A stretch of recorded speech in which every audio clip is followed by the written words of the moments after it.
হাসছি কেন সেটা নতুন করে বলে দেওয়ার কিছু নেই, কারণ অস্ট্রেলিয়ার অহংকারের পতন এইবার অন্তত হয়ে গেল। কারণ চ্যাম্পিয়ন্স ট্রফির ফাইনালে ভারত উঠে গেছে অস্ট্রেলিয়াকে হারিয়ে। অনেক কথা হচ্ছিল দুবাইয়ে কি কি ভারত সুবিধা পাচ্ছে, তার মধ্যে সব থেকে বড় সুবিধা কি জানেন?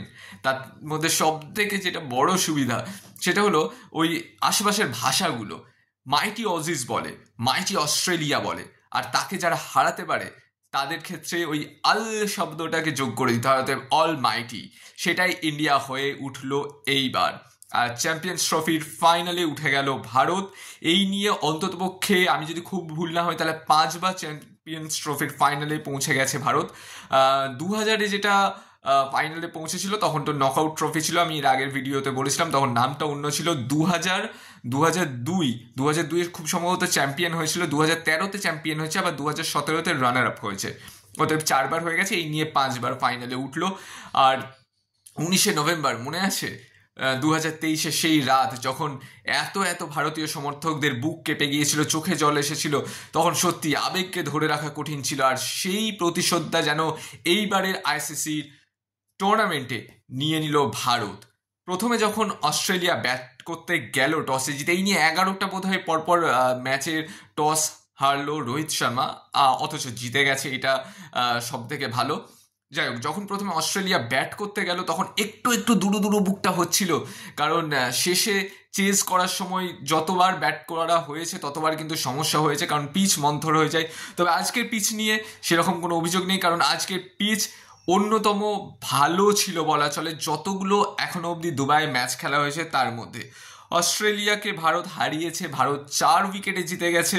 প্রথমে ব্যাট করে অস্ট্রেলিয়া নির্ধারিত 50 ওভারের মধ্যে 49 ওভার 3 বলে 264 রান করেছিল 10 উইকেটের বিনিময়ে। আর জবাবে ব্যাট করতে নেমে 11 বল বাকি থাকতে 267 রান 6 উইকেটের বিনিময়ে, এবং সরাসরি ফাইনালের টিকিট কে ভারত। সামনে কে সেটা দেখার, আগামীকাল সেই ম্যাচ আছে নিউজিল্যান্ড না সাউথ আফ্রিকা। যদি নিউজিল্যান্ড হয়, আর সেই নিউজিল্যান্ডকে হারাতে হবে, কারণ ওই ওয়ার্ল্ড টেস্ট চ্যাম্পিয়নশিপ একবার হয়েছিল, সেখানে নিউজিল্যান্ড কিন্তু ভারতকে হারিয়েছিল, সেই জ্বালাটা এখনো আছে। আর সাউথ আফ্রিকা যদি আসে, নেভার মাইন্ড, কারণ 2024-এর টি20 ওয়ার্ল্ড কাপে ভারত হারিয়েছিল সাউথ আফ্রিকাকে, তাই এবারও তাই হতে পারে। কিন্তু তবে আজকের ম্যাচটা নিয়ে অবশ্যই বলার আছে। আজকের ম্যাচটা যদি ভারত হেরে যেত তাহলে দোষ হতো একজনেরই, বিরাট কোহলি। কারণ যেভাবে আজকে বিরাট কোহলি খেলেছে তা অতুলনীয়, অনবদ্য, কিন্তু যেভাবে আউট হয়েছে সেটা সবচেয়ে খারাপ, এবং সবচেয়ে খারাপ সময়ে আউটটা হয়েছে। তাই যদি ভারত হেরে যেত তাহলে বিরাট কোহলির দিকে অবশ্যই আঙুল উঠতো, এবং সেটা স্বাভাবিক, কারণ বিরাট কোহলিকে আমরা সকলে ভালোবাসি। আমরা জানি যে বিরাট কোহলি ক্রিজে যতক্ষণ আছে ততক্ষণ পর্যন্ত ইন্ডিয়া ম্যাচ জিতবে, এবং সেই বিশ্বাসটা আমাদের সবসময় ছিল, আছে, থাকবে। বিরাট কোহলি ইনিংস নিয়ে বলবো, বিরাট কোহলি এমন একজন ব্যাটার যে এই মুহূর্তে 4-6 বাদ দিয়ে এই সিঙ্গলস, ডাবলস অথবা 3টে রান নেওয়া, খুচরো রান নেওয়া যেটাকে বলে, সেটা যদি কেউ এখনো অবধি মডার্ন ডে ক্রিকেটে করতে পারে সেটা অবশ্যই বিরাট কোহলি। আমি কোনো তুলনায় যাব না, কিন্তু অনেক আগের যে ক্রিকেট সেটাকেও যদি আমি তুলনায় আনি তাহলে বিরাট কোহলি একদম প্রথমের দিকে থাকবে, যে ওই খুচরো রান নিয়ে একটা ইনিংসকে গড়তে পারে। অভাবনীয়, জাস্ট অভাবনীয় বিরাট কোহলির এই ইনিংস। আমরা এর আগে অনেকবার এরকম ইনিংস দেখেছি, কিন্তু যতবার নক আউটে পৌঁছায় বিরাট কোহলি, যতবার নক আউটে পৌঁছায় ভারত, বিরাট কোহলির রান থাকুক না থাকুক, নক আউট যে পর্যায়গুলো থাকে সেখানে বিরাট কোহলি জ্বলে উঠবেই। যদি বিপরীতে আবার অস্ট্রেলিয়া থাকে এবং পাকিস্তান থাকে তাহলে তো আর বিরাট কোহলিকে নিয়ে কথাই নেই। বিরাট কোহলি ম্যাচ জেতাবে, এটা সকলেই চায়, এবং সেটাই হয়েছে। কারণ বিরাট কোহলির ওই ইনিংস না থাকলে, একটা দিক ধরে না থাকলে জানি না কি হতে পারতো। তবে শ্রেয়াস আইয়ার ভালো খেলেছে। শ্রেয়াস আইয়ারকে একটা জিনিস বুঝতে হবে, বিরাট কোহলিকে দেখে শিখতে হবে যে ধৈর্য ধরে খেলা কাকে বলে, অন্তত লাস্ট অবধি নিয়ে যাওয়া কাকে বলে। অক্ষর প্যাটেল আজকে বেশ ভালো বল করেছে, এবং তার থেকেও ভালো ব্যাট করেছে, কারণ ওই মুহূর্তে যদি উইকেট পড়তে থাকতো তাহলে কিন্তু ভারতের পক্ষে ম্যাচ জেতা খুবই কঠিন হয়ে যেত অন্তত পক্ষে, আমার সেটা মনে হয়। তাই অক্ষর প্যাটেল ভালো সহযোগিতা করেছে। আর অস্ট্রেলিয়াকে সামনে পেলে বিরাট কোহলি যেমন জ্বলে ওঠে, সেরকম কিন্তু KL রাহুল জ্বলে ওঠে। KL রাহুল আজকের যে ইনিংসটা খেলেছে, আমার মনে হয় না গত কয়েকটা ম্যাচে KL রাহুলের যতগুলো ইনিংস দেখা হবে তার থেকে এইটা সবচেয়ে বেশি পরিণত।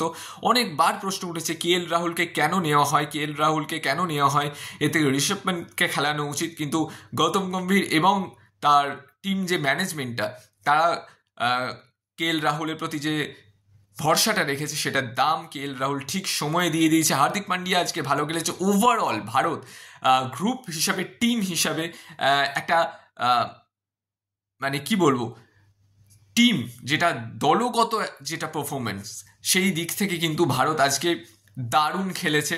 বোলিংয়ে মোহাম্মদ শামি থেকে শুরু করে কুলদীপ যাদব, বরুণ চক্রবর্তীর তো কিছু বলারই নেই, অসাধারণ। তবে হ্যাঁ, অস্ট্রেলিয়ার স্টিভ স্মিথের ইনিংস যথেষ্ট ভালো, এবং কেন তাকে অন্যতম সেরা বলা হয় সেটাও আজকে প্রমাণ দিয়ে দিল। স্টিভ স্মিথ একটা ভালো রানের মধ্যে আছে, এর আগে 200 রান করেছে, তো একটা ভালো ছন্দে আছে।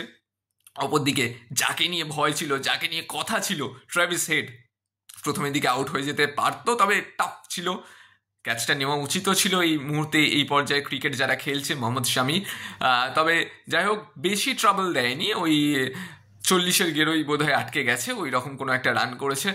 তারপর সেখান থেকে ওই যে বললাম যে স্পিন, ভারত যেভাবে স্পিন বোলিংকে ইউজ করছে, আর রোহিত শর্মার ক্যাপ্টেন্সি ম্যাচের পর ম্যাচ ভালো হচ্ছে, ফিল্ডার সাজানো থেকে শুরু করে বোলিং চেঞ্জ, সেদিক থেকেও কিন্তু রোহিত শর্মাকে বেশ পরিণত দেখাচ্ছে। আর তাছাড়া ওভারঅল ভারত আজকে যে পারফরমেন্সটা দেখিয়েছে, তাতে ওই 19শে নভেম্বরের রাত তো ছেড়ে দিন, কারণ সেটা হয়ে গেছে। তবে বেশি লাফালাফির দরকার নেই।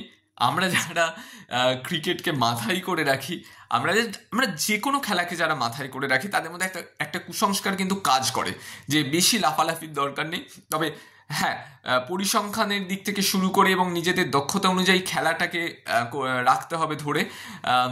আজকে যে ম্যাচটা খেলা হলো, বিরাট কোহলির অনবদ্য একটা ইনিংস আমরা দেখলাম, এবং তার সঙ্গে সঙ্গে পিচ নিয়ে যেটা আমাদের অভিযোগ ছিল, সেই পিচ নিয়ে অভিযোগটাও কেটে গেল, কারণ আজকে একটা ভালো পিচে খেলা হয়েছে। ওভারঅল আজকের এই ম্যাচ অসাধারণ ছিল। তবে সামনে ফাইনাল, আর সেই ফাইনালে জিততে গেলে এই যে কয়েকটা দিন সময় পাওয়া যাবে, এই যে 2-3 দিন মতো সময় পাওয়া যাবে, কারণ 9 তারিখ ফাইনাল আছে, রোববার, হ্যাঁ রোববার ফাইনালটা আছে। সামনে যে দলই পড়ুক না কেন, নিউজিল্যান্ড, সাউথ আফ্রিকা, সেটা তো আগামীকালই জেনে যাওয়া যাবে, যে দলই পড়ুক না কেন তারা অবশ্যই চাপে থাকবে এই ভারতকে সামনে পেলে।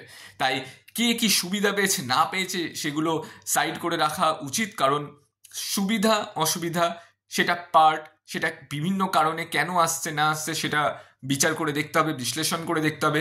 কিন্তু ক্রিকেটীয় দক্ষতার দিক থেকে ভারতকে কখনো কি ছোট করে দেখা উচিত?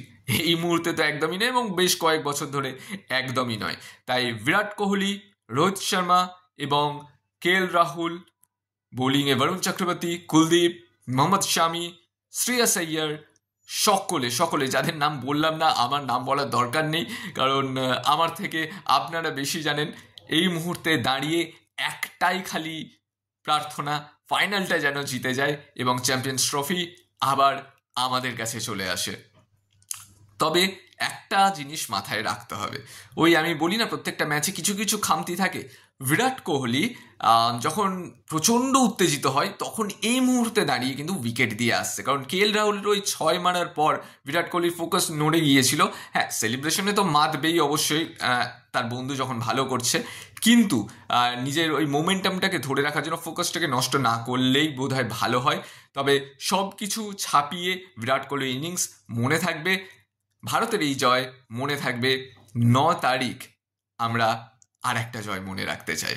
তাই ফাইনাল ম্যাচ ভারতের সঙ্গে কে হবে সেটা দেখার জন্য আগামীকাল অপেক্ষা করতে হবে। আর ভারত যে জিতবে সেটার জন্য আনন্দ করব তো অবশ্যই, তার জন্য আর কিছু দিনের অপেক্ষা।